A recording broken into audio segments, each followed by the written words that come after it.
Hello and welcome back to the Friendly Neighborhood History Channel, where we bring you history in a neighborly, amicable manner, 24/7, 365 or 366 days a year, with all of your history and social studies needs met with live streams, short videos, and long-form videos. The long forms drop every Monday and Friday at 8 p.m. Eastern Standard Time, and today I'm doing a long-form video, a tier ranking, my third one after I did the English monarchs and the U.S. presidents. I'm doing one that has fewer rulers and leaders, but a lot more history and my area of expertise, that being the Russian Tsars. So we're going to go all the way to Eastern Europe and the largest country on earth, one of the greatest empires in human history, and look at the Russian Tsars, which is a title that has dated back centuries and really lasted in Russia from the end of the 15th century to the beginning of the 20th century with the Russian Revolution. So we will be tier ranking many of these leaders, some of whom don't always get the recognition they deserve. Some of them will be honorable mentions.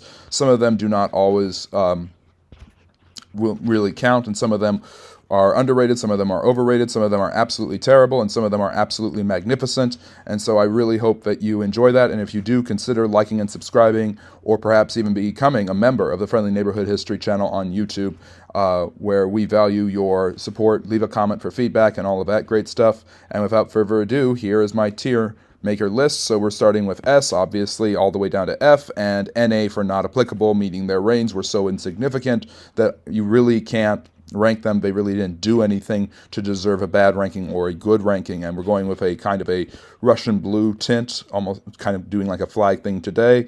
And we've got all of these rulers listed here, and we are starting with the first man to ever call himself a czar, and then we are going to the last man who ever called himself a czar. All right, let's get started. I had to rearrange the order of the Russian rulers so that it would be more accurate and be chronological. We're starting with Ivan III, the Great, who is the first man to ever use the title Tsar. And by the way, the reason he's Ivan III is because he was the third Grand Prince of Moscow, or of Muscovy, which Russia was known as in the 15th century when he came to power.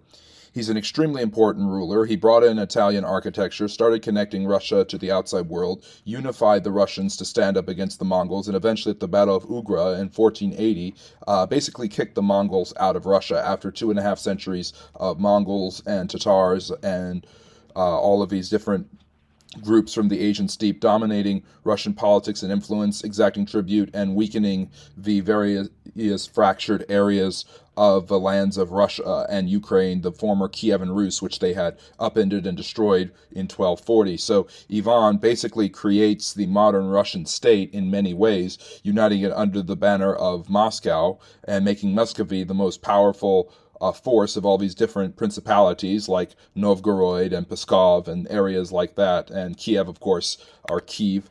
And so there is no Russian Empire, there is no Tsardom, there is no uh, uh, Russian, whatever you want to call it. There is no Great Russia without Ivan the Great. And so I wanted to start off with him because he's the first one to ceremoniously use the term Tsar. A lot of people don't consider him a Tsar because he wasn't officially a Tsar. He did not decide to make himself Tsar. And by the way, Tsar is an old Russian word and an old Slavic term for Caesar or emperor, dating back to the Roman Empire, of course, and the Byzantine Empire and Byzantine Orthodoxy, Eastern Orthodox Christianity being so influential on large parts of the Slavic world, especially Russia.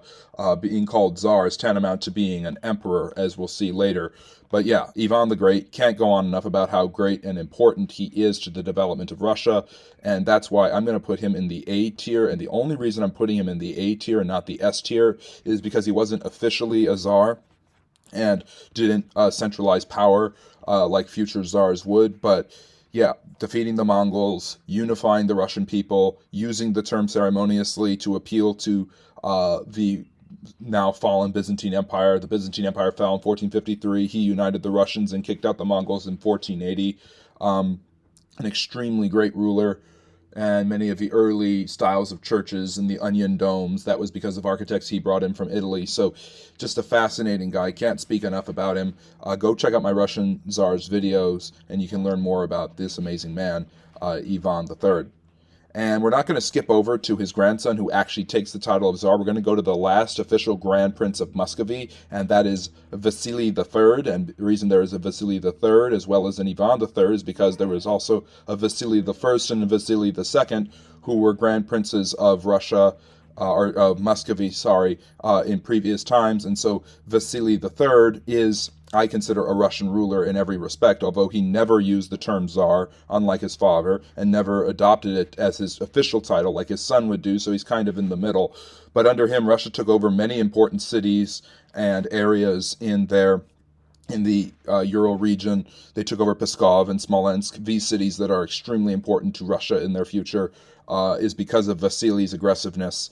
And eventually he only becomes known as being the father of one of Europe's most important rulers, maybe one of the most important rulers of all time, and the son of a man who started Russia down the road towards an empire. And so he kind of gets forgotten about, but he was actually a very capable ruler in his own right. And go check out my video on Russian history that just uploaded this week to learn more there. These are short videos, by the way. So we move on from him to probably one of the most notorious rulers in human history, but one of the most important in Russian history, and that is Ivan Grozny, Ivan the Terrible, Ivan the Fourth. Ivan Vasilievich, notice how his middle name is a kind of a derivative of his father's name. That's common with Russian middle names. So Ivan Vasilievich Grozny. This is not the Romanovs, by the way. This is the Rurikid dynasty, dating back to Rurik, who is supposedly the ancient founder of the Russian people in the late 9th century. So when the Varganian Vikings from the Nordic countries invaded and started intermarrying and mixing with the Slavic cultures of the Don, Dnieper, and Volga rivers throughout Eastern Europe near the Ural Mountains. So this is the Rurikid dynasty, and here we have Ivan IV, and now we are into the Tsars, and we will not really sway from that title. Except for one exception, a couple of exceptions actually that are quite important to make. But Ivan decides that he is not going to be the Grand Prince of Muscovy, that he is going to create an autocracy, and basically the entire structures of what will become the Russian Empire are because of this man. So it's really hard to not rank him as an A or an S tier, and the only reason I'm doing that is because of the terror that he inspired amongst many of his people. Obviously, Ivan the Terrible, as some people may know, is a misnomer. The Russian term Grozny refers to awesome or dreadful, and he got it after defeating different Tatar kingdoms nearby, like Astrakhan and Kazan. And by defeating them, he received the title of the Awesome, the Dread, Grozny, or can be loosely translated as terrible, which is only accentuated by paranoia, fits and outrage, and the tyranny of the second half of his reign. And in many ways, he's very comparable to Henry VIII in the fact that he was extraordinarily successful, had a very rich court, was a patron of the arts. He builds St. Basil's, the symbol of all Russia, basically, St. Basil's Cathedral. He strengthens the Kremlin. He makes Moscow this center of the arts and a more cosmopolitan place, yet at the same time, he is extraordinarily repressive towards his subjects. The sacking of Novgorod in 1570, the Oprichniki. Ivan the Terrible was not someone you would want to meet and be close to because he could turn on you on a dime. And obviously the deaths and oppression of his people is something that Russians would become used to, with many autocrats and tyrants doing that for the centuries to come, before and after the Russian Empire, during and after the Russian Empire. So Ivan the Terrible, the Henry VIII of Russia in many ways. An interesting guy, but obviously the terror really a little overblown, but still part of his legacy, and that's why he's not an A or S tier Russian ruler. But you can't have Russia, you can't have the Tsar, you can't have autocracy without him, because he's the one who basically embeds it into Russian society by taking away the title of Tsar when he's just 16 in 1547 and ruling for nearly 4 decades as the Russian Tsar, Caesar, or Emperor. Although the Russian Empire hasn't been founded yet, it is well on its way to becoming such, and I'll explain the difference later. So Ivan dies in 1585. Some of you may know that he actually murders his own son, Ivan Ivanovich, in a fit of rage. And because of that, his second son, who was not groomed to take the throne, takes over, and this is Fyodor Ivanich. And Fyodor Ivanich rules for 13 years, 1585 to 1598, but he is woefully unprepared. Basically, the boyars, or Russian nobles, kind of bully him around, and Russia starts to decline. And the gains of his father, especially in land and territory, begin to be compromised. The excursions into Siberia slow down. Ivan the Terrible, by the way, is the first Russian Tsar to really expand Russia greatly and do this idea of constant need for either you expand or you will be swallowed up by invaders. And that's kind of the paranoia and suspicion sneaking into his geopolitical perspective and his militarism. But he was the one who sent Russia towards towards Central Asia and Eurasia, and also towards Siberia. So he starts that. But some of those incursions are sent back, and the growing powers of the day, the Polish, Lithuanian Commonwealth, and Sweden, begin to bully the Russians as they are clearly in a period of decline under Fyodor Ivanich. He dies in 1605, and his family is cut off. His wife's brother, who was basically his regent who oversaw him because he was a weak and feeble man by many accounts, is a man named Boris Godunov, and he becomes the next Tsar.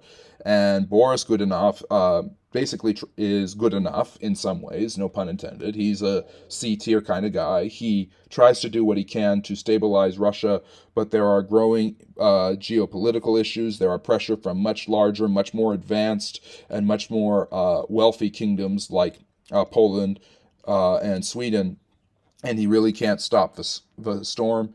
His reign is basically, he didn't start the fire, he didn't light it, but he tried to fight it, and it doesn't really turn out that well for him, but he is successful in establishing his hold on the monarchy and being able to pass power off to his son, who is the totally forgettable Fyodor Godunov, who only is in power for less than a year and is basically dominated by the nobles. And this decline, this clearly precipitous decline from Ivan the Terrible's death onward, is leading Russia towards a very dark period. And some would say it really starts with Fyodor's death and the rise of the Godunovs. But it can be seen that by the time Fyodor Godunov dies, Russia is squarely in the midst of what will become known as the Time of Troubles. So I actually have these out of order, but this is really interesting what happens next. A Polish pretender named Dmitry, the false Dmitry as he is known, comes to the throne claiming to be the long-lost son of Ivan the Terrible, and he actually convinces the boyars and the weak Russian political structure. Russia is extraordinarily weak. You have peasants running amok. You have a breakdown of the old feudal system. Yes, this is the beginning of the 1600s, and Russia is still feudalistic, very much behind its European counterparts. The scientific revolution, the age of discovery, these things are kind of lost on the Russians and will be for some time, for about another century or so. And so you have a Pole who's able to come in, lie about his position, and basically, because the boyars, the nobles, are so weak in their position, and there's a breakdown of the feudal social structure, he's able to rise to the highest echelons and be confirmed as Tsar. Eventually, he's ousted, and a bunch of Russian conservative nobles kill him, put his ashes in a cannon, and aim it at Poland and lit the fuse. But it only gets worse from there as Smutna is fully in display with peasant revolts and uprisings, a breakdown of the economic structure, people literally starving to death, some of them even turning to cannibalism. Smutna is better known in the West as the Time of Troubles, and if it wasn't on display with Fyodor Ivanich and the Godunovs and now the false Dmitry, it is definitely the case for this man, Vasily Shuisky, who rules from 1606 to 1610, and basically just is totally beholden to whatever the boyars want him to do. This is the time where the boyars and the old noble structures are basically able to control Russia, abuse the peasantry. There's no real sort of vassal states where you have a military that is loyal to them. It's only dependent on peasants, and the hope is to tie them to the land as much as possible and make them serfs, although the peasants aren't fully serfs at this point. And so the breakdown of all of this, peasant revolts, the continual incursions of the Tatar raiders just make the Russians weaker and weaker. And eventually, despite being backed by the Swedish, invasions from Poland and Sweden eventually come in against Vasily Shuisky, and he is overthrown in 1610 because the Poles have captured Moscow, and the Russian Tsardom is basically about to end and be swallowed up by the most powerful power of the day in that region, and that is the Polish-Lithuanian Commonwealth, and it is under the banner of this man, Vladislav IV, the son of I forget his name, Sasa, one of the greatest Polish rulers, basically. I'm sorry, I'm blanking on his name. And this painting, by the way, I don't think does him justice. This is a Rubens painting of Vladislav IV, and the idea is now you have a Polish ruler who will sit on the Russian throne. This infuriates the Russian people and leads to a revolution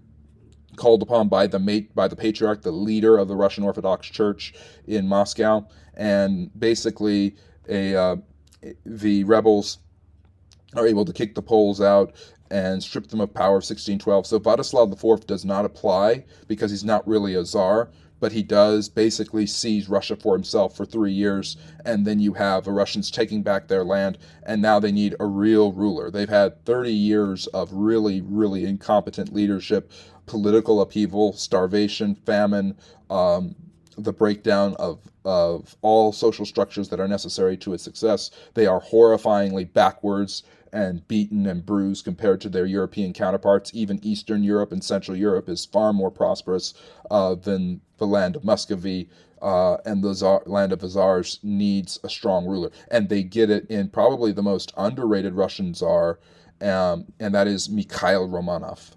So Ivan the Terrible's first wife was a Romanov, and a distant relative of hers, Mikhail Romanov, becomes the Russian Tsar. As he's only, I think, 15 or 16, very young, just like Ivan the Terrible, but just as ambitious, just as cutthroat if necessary, although he is not given to mood swings and paranoia like his distant relative and the former Tsar. And for the first time in almost 30 years, the Russians have a competent ruler. And Mikhail Romanov is an extremely important Russian ruler. He establishes the Romanov dynasty, one of the most successful in all of European history. He rules for over 30 years, and he expands more than any other Russian Tsar. And when you consider how much the Russians like to expand and conquer, it is the largest nation on earth. It's far larger than any European counterpart, most of the big ones like England and France combined at this time.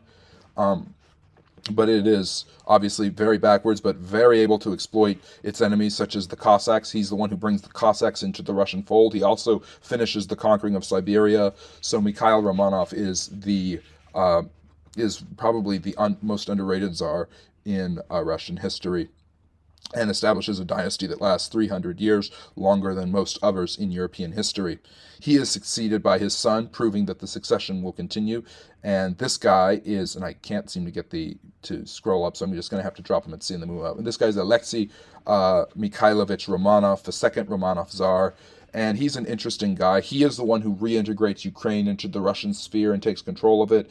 He sues for peace with the Polish, but he's constantly kind of fighting them as who is the most dominant power in Eastern Europe continues to fluctuate between the Russians and the Poles. He is also one that enshrines a new religious form of practice that creates a divide in the Orthodox Church between the new and old believers that will last until the Russian Revolution. So he standardizes worship. I believe it's under him that they switched to the Julian calendar, which the old style as it's known, which they will use until the Russian Revolution.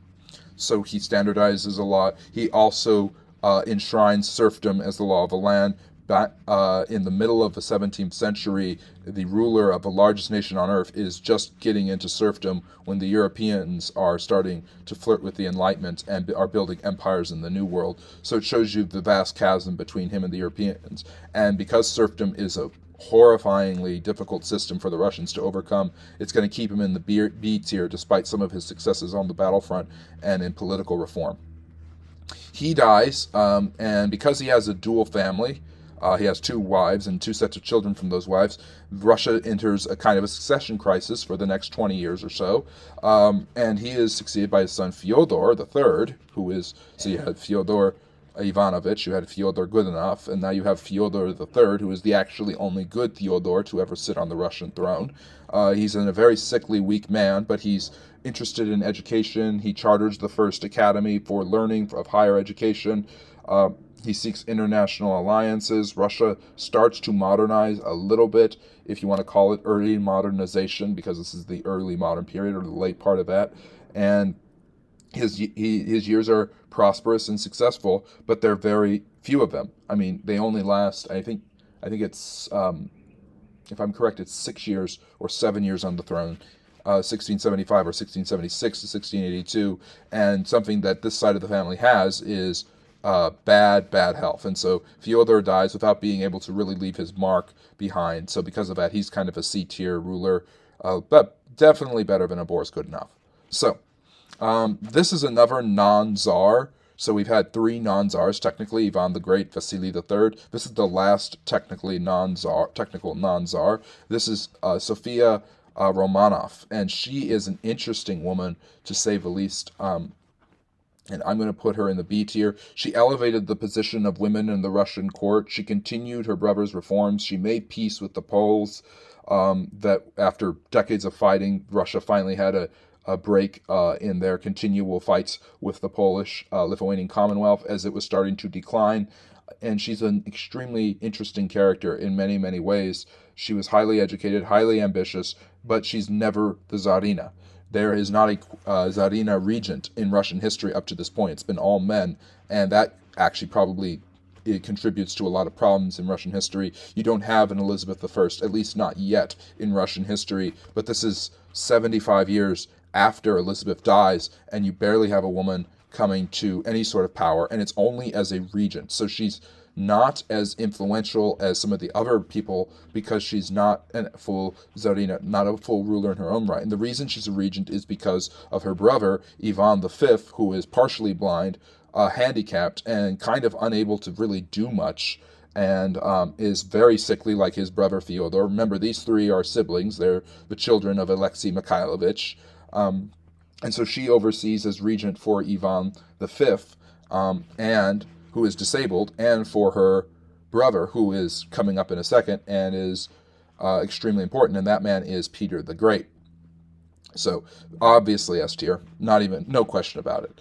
I mean, Peter the Great might be the greatest ruler in Russian history, and might be in the top 10 of great rulers in European history. He's that important, he's that significant, he's that fascinating, and we're going to talk about him in a second. But basically, finishing up with this side of the family, Sophia serves as regent to the very young Peter. He's only 10 when Theodore dies, and to his brother Ivan, who is handicapped.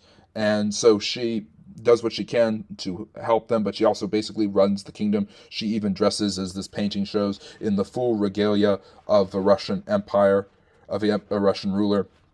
And she negotiates treaties. She's extremely progressive. She embraces new rights for the serfs. Who knows where Russia could have gone if she had actually just been given the power of Queen Regent and there had been no Ivan V.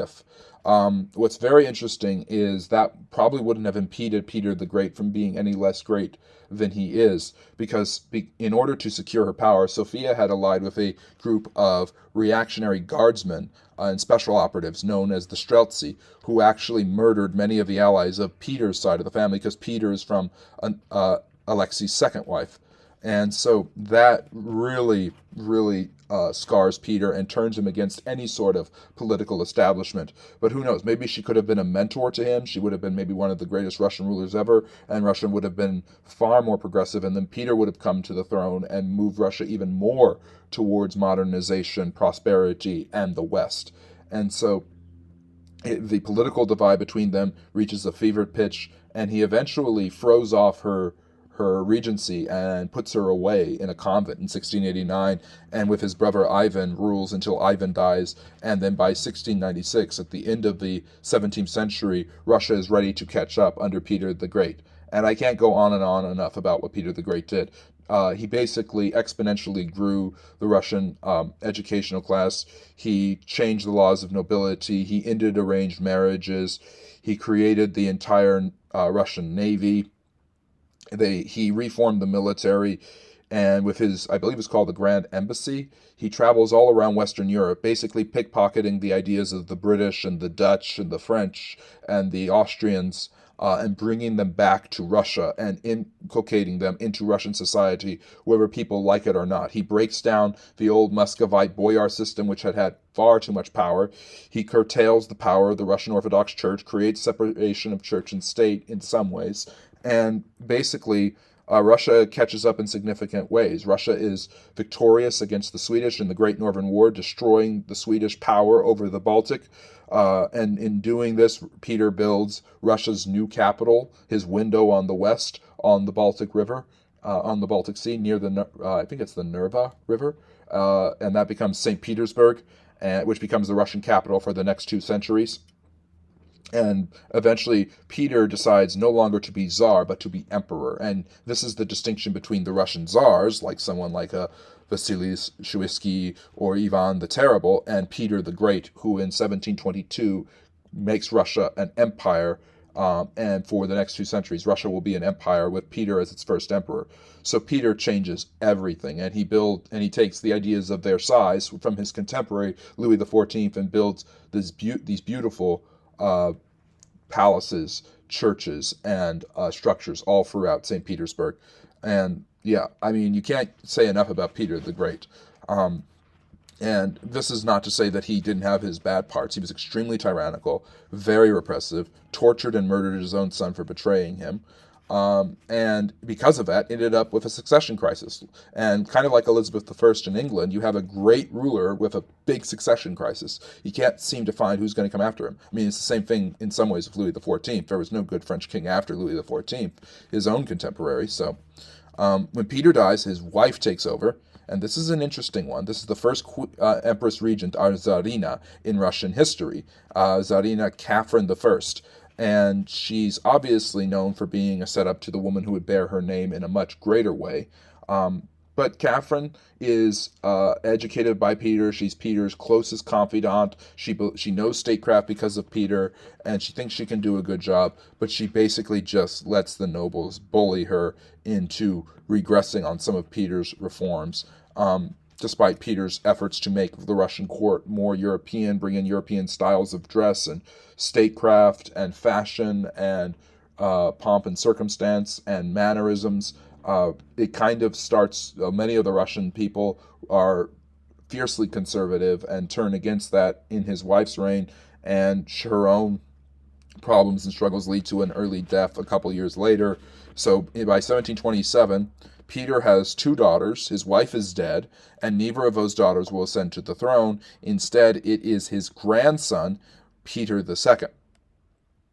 Now, Peter II is, we'll put him in D tier, by the way. Again, Catherine, extremely ineffectual, Peter, extremely great. That's why I'm ranking them. I'm kind of rambling on Russian history. I'm going to speed it up so that I can explain the rankings. But Peter II, not worth his salt.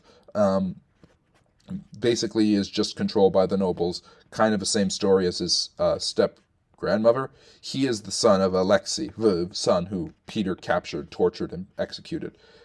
Even some say Peter directly tortured his own son. It's quite brutal. So Peter II, really not much to say there.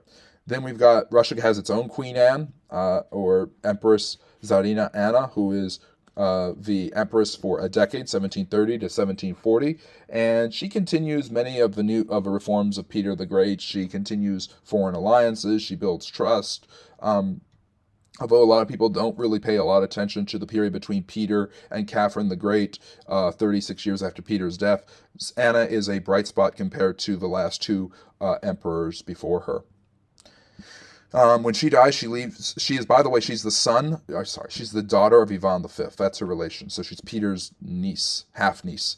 And her son is going to be the other non-applicable Tsar, Ivan VI, the final Ivan. He will become Tsar. He's a baby boy. I think he's an infant, and then he's only ruler for a year, and then he is overthrown. Not much to say here. Never was able to make his mark. Thrown into a convent where he will die very young in his early 20s, and he is replaced by this woman, Empress Elizabeth Petrovna. Elizabeth is the last remaining child of Peter the Great, and she comes to the throne. Basically, at this point, it's perfectly okay for a woman to assume power in Russia. We've had 2 Tsarina regents, in their own right, so it's perfectly okay for someone like Elizabeth to assume the throne. And this is another Tsar that I find to be somewhat underrated. I don't think she's as impactful as an Ivan the Terrible, so I'm going to put her behind him, but she's extremely good at what she does. She basically brings Frederick the Great and the Prussian army to their knees in the 7 Years' War, or as I call it, World War I, and you can check that out by checking out the card.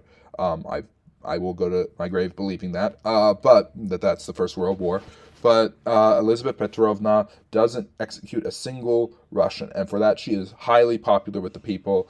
Russia continues to grow closer and closer to Europe. Its involvement in the 7 Years' War brings it into contact with, in close relationship with France, something that will last for another couple centuries. It also brings Russia more and more prosperity and influence on the continent, and Russia is now a European power. So Peter the Great and his daughter make sure that Russia is now a European power. And the next ruler is going to make sure, well, not the next ruler, but the ruler very soon will make sure that Russia is not just a European power, but a world power. The next one on our list is an extremely forgettable, perhaps Russia's worst ruler, although there are some really bad ones coming up, Peter the Third. Peter the Third is interested in reforming serfdom, and because of that, I'm going to put him at the top of the list. That is not enough to save his life. The Russians, when he comes to power, when Elizabeth dies, it's the beginning of 1762. It's Christmas Day, 1761, with the old-style calendar. Peter it's the Orthodox Christmas, basically. But Peter is... the Russians are on the brink of just throttling Frederick the Great, ending Prussian dominance, and winning a huge war with the Austrians and the French. And Peter, who is a German prince who is of distant relation to Elizabeth, who is brought in to secure her succession, something her father never was able to do, proves to be the absolute profanation of everything Russia had fought and died for over the last 7 years. He pulls Russia out of the war and forces his soldiers to dress like, to wear the officer corps uniforms of the Prussians in blue. And this makes him extraordinarily unpopular with the nobles, who turn to his wife, another German, but someone with far more political savvy, to save him. And this woman is Catherine the Great. If Peter the Great makes Russia, and she overthrows him, and has her lover and his officer corps of brothers actually kill him, the Romanovs. They kill Peter the Third, and now we've got Catherine the Second, Catherine the Great. If Peter made Russia a modern European power, Empress Catherine ensured that Russia would be a world power. The emphasis on education, the emphasis on social reform, huge during the early part of her reign. Later revolutions like the, I'm trying to remember his name, the Pugachev Revolution will turn her against that, especially the French Revolution at the end of her reign will turn her against the Enlightenment. But the amount of creativity, art, literature, investment in Russian society, investment in Russian education will skyrocket. She will basically divide up Poland with the Prussians. She will grow her influence in Eastern Europe. She will bring Russia into, she will get Russia into, across the sea into Alaska, and she will also she basically finishes the control of the Kamchatka Peninsula, then brings Russia into Alaska, and then after her, although Russia was already flirting with that for quite some time, and then she will also permanently defang the Ottomans, taking the advantage not just from the Poles and the Swedes like Peter did, but she will also defang the Ottomans, take over the Crimea, and win one of the most important wars in Russian history, basically breaking the Turks and probably being the first nail in the coffin of the Ottoman Empire, one of the greatest in human history. And Catherine is one of the greatest rulers in human history as well. So, I mean, you can go on and on about what she did. If she had freed the serfs and restructured the Russian political system, she might be better than Peter. That oversight is particularly bad for her, only because she was interested in doing that, and she knew it was probably the right thing to do. But the Pugachev Revolution really, really frightened her, and for good reason. He raised 1 million peasants to overthrow, to divide up the land and kill nobles who owned it. So, but yeah, I mean, Catherine the Great, by the end of her reign, Russia is extraordinarily powerful. It's probably the greatest power in Europe, maybe even the world. It's right up there with Britain and France, and it's as Russia begins to enter the 19th century, things look bright, which is why the next part's kind of sad. So, this is interesting. I'll put him here. You've got an interesting pattern. You see a great ruler followed by a terrible one.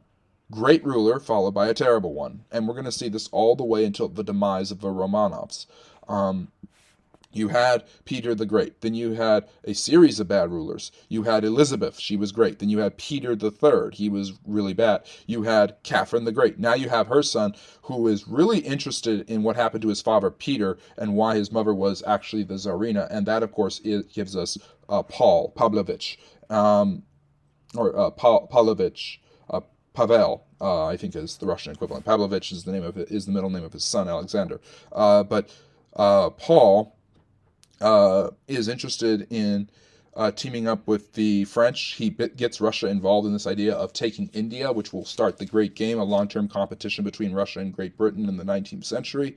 And he's interested in some political reforms. He does get a few things done. He's far more competent than his father, and he reigns for a lot longer. Instead of 1 year, he quintuples it. He reigns for 5 years. I don't know if quintuple is a word, but I used it. So he reigns for 5 years, and after the 5 years, he is overthrown and assassinated, as that pattern has once again continued. Elizabeth cooed the throne from Ivan VI.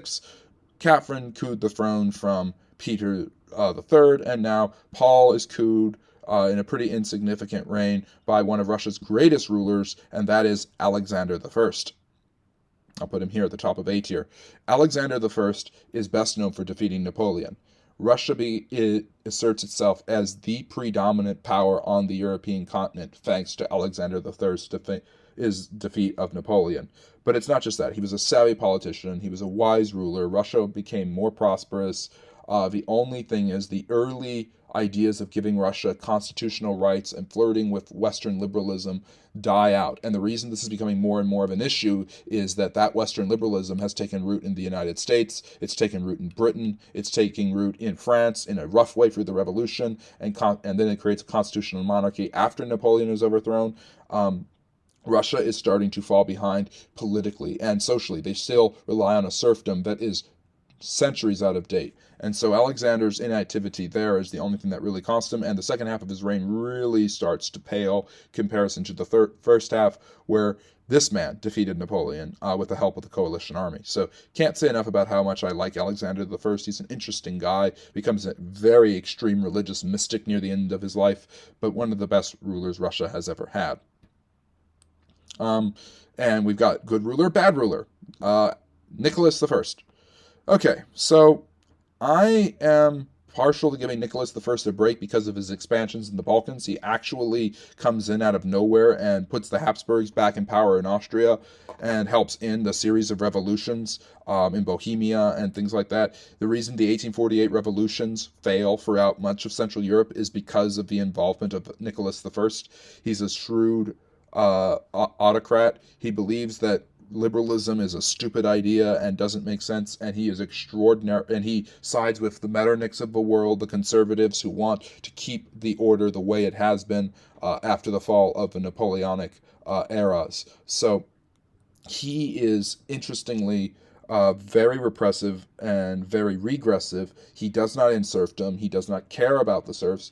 And the divide between the rich and the poor continues to grow. All of these things happen. Russia is not industrialized, and Nicholas is not interested in industrialization. He's interested in keeping the old pomp and circumstance and kind of resting on the laurels of the glories of Alexander I and Catherine the Great, which are now going vastly out of date as the Industrial Revolution and steam and steel start to change the world in places like Britain, France, and the U.S., and even the Holy Roman Empire, Prussia, Germany, those areas. The Holy Roman Empire is gone, actually, by the time Nicholas is in power.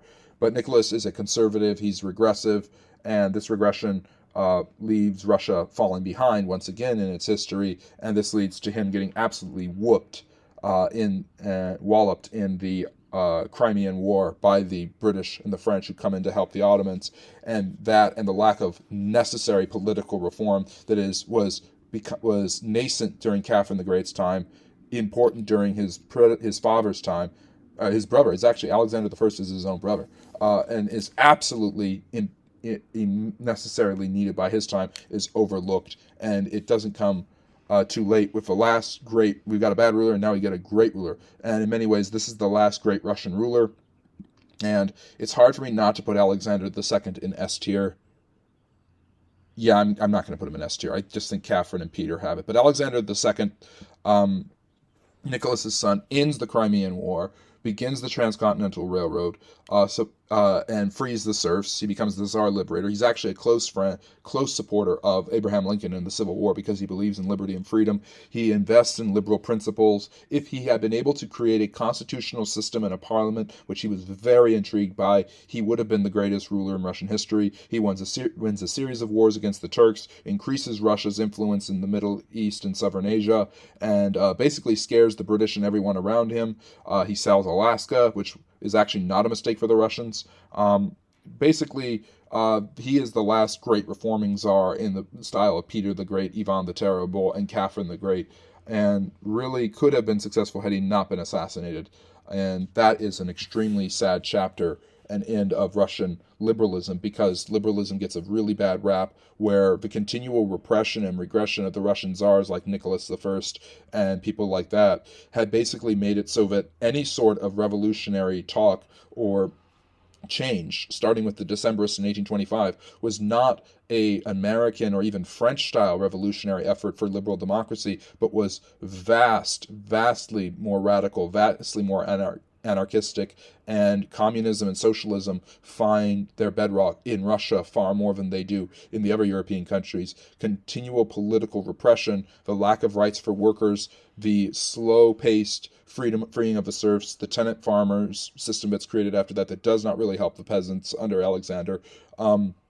All of that only allows them to become much more radicalized much sooner. And so revolution in Russia is far more of a radical idea than it was in France or the United States.